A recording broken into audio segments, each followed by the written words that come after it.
Yo, really quick, if you guys could do me a favor, hit the like, comment, subscribe button.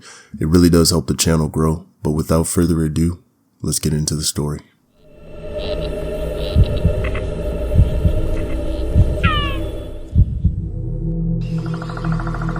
I didn't even plan on stopping. It was a little after 10 p.m. on a Sunday night, and I was driving home after a shift that had lasted longer than it should have. My phone battery was almost dead, my head was pounding, and the only thing I could think about was getting something warm to eat before going home. The road was mostly empty. Most businesses were already closed. Their lights were off, parking lots dark and still. Everything looked the way it should have for a Sunday night winding down, except for one restaurant. I noticed the glow first, bright, clean lights spilling out onto the road from a place that should have been dark. At first, I assumed it was a different fast food place, maybe one that stayed open late. Then I saw the sign, Chick-fil-A. Every light was on. The interior was fully lit. The drive-thru menu board was glowing. The parking lot lamps were on like it was the middle of a dinner rush, not the end of a Sunday night. I slowed down without meaning to. I glanced at the clock on my dashboard just to make sure. 10:12 p.m. For a second, I tried to justify it. Maybe this location closed later. Maybe they were finishing up the night after all. It wasn't midnight. 10 o'clock still felt like a time restaurants could be open. Still, something felt off. As I drove past, I saw some movement inside. People. At least 3 of them, standing behind the counter. One was wiping the counter in slow, mechanical motions.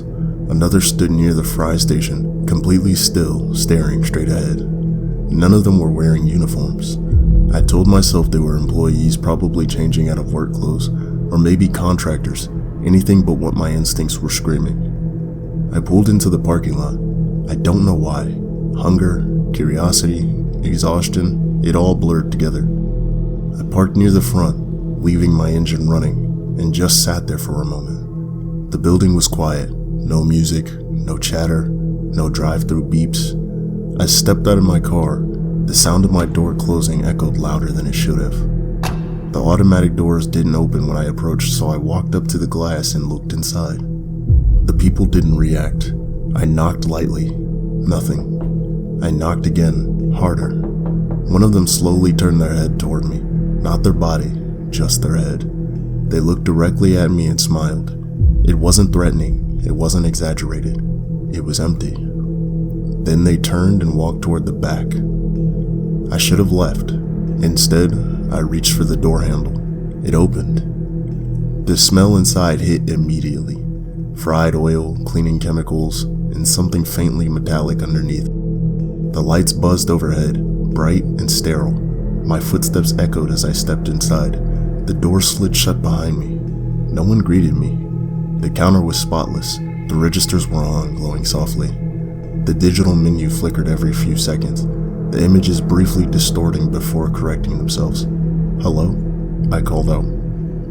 My voice sounded wrong in the open space. No answer. I walked closer to the counter and noticed the chairs.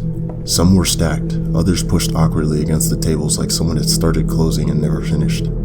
A single tray sat out on a table near the window, empty, except for a crumpled up napkin. I leaned forward, peering into the kitchen. That's when I saw someone step back into view. Up close, I could see things I hadn't noticed before. Their clothes were normal, jeans, a plain shirt, but stained with grease in familiar places. Their hands were red and raw, like they'd been washed too many times. They smiled again. "You're early," they said. Their voice was calm, polite, almost rehearsed. "I think you're about to close," I said. They tilted their heads. "We don't close." Another person appeared beside them, then another, all watching me. My stomach tightened. "I'll just head out," I said, already stepping backward. "That's okay," one of them replied. "You can wait." Wait for what? They didn't answer. The lights flickered. For just a second, the reflection in the glass behind the counter looked wrong. The dining area behind me seemed darker than it should have, like the light wasn't reaching it properly. I turned toward the door. It was locked. I hadn't heard it lock. My heart started racing. I pulled on the handle. Nothing. Behind me, footsteps started approaching, slow, unhurried. "You're not supposed to be here this late," someone said softly. "I know," I said. "That's why I'm leaving." They laughed, a short, dry sound. "People stop in sometimes," another voice said. "They always do." I turned around. They were closer now, close enough that I could smell them. Oil, sweat, and something sour. "What happens to them?" I asked. Their smiles faded all at once. Silence. Then a loud beep cut through the room. The drive-through sensor. A car had pulled in. The people reacted instantly. Their posture straightened, smiles returned. They turned away from me as if I had no longer existed. "Stay," one of them said over their shoulder. "We'll be right back." I didn't wait. The moment they walked away to the drive-through window, I ran. I slammed into the door with my shoulder. The lock clicked open.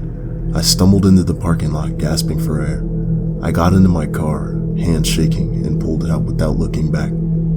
But I did look back. The lights were off, every single one.